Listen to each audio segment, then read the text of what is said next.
guys! Welcome sa aking simpleng buhay. For today's video, mag-unbox ako ng parcel ko na nung Tuesday pa dumating and ngayong weekend ko na siya nabuksan dahil ngayon na ako nag-time. Sa blackout ko to nabili at matagal ko na itong gustong bilhin.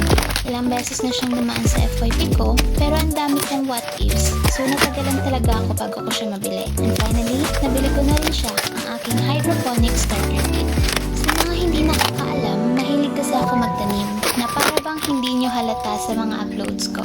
Direct sa lupa kasi yung method ng pagtatanim ko, kaya gusto ko rin subukan magtanim gamit ang tubig. Well, yes, gumagamit din naman ng garden soil sa hydroponics na to, pero more on water talaga siya and less delay. Balik tayo sa unboxing. Super safe na packaging nila seller. May label na fragile at kita naman siguro na nag-struggle talaga ako sa dami ng tape. Thank you seller at walang sira yung styro. First item natin is grow box with 9 holes. Ano nga bang iba pang laman ng grow box?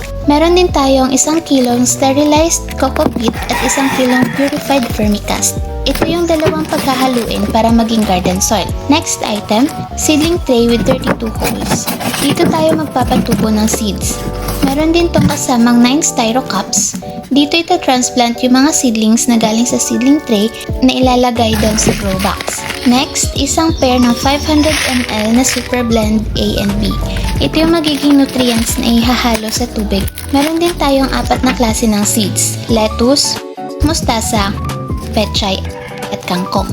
Balik tayo dito sa Super Blend nutrients. Tatanggalin ko lang siya sa plastic para makita nyo yung close-up na itsura niya.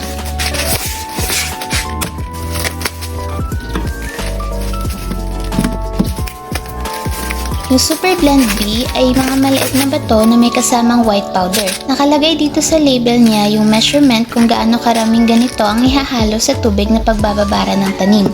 May kasama na rin siyang instructions sa gilid. Ito naman ang Super Blend A. Kulay puti na maliliit na bato and gagawa ko ng separate video kapag tinunaw na siya sa tubig. Next item, measuring cup.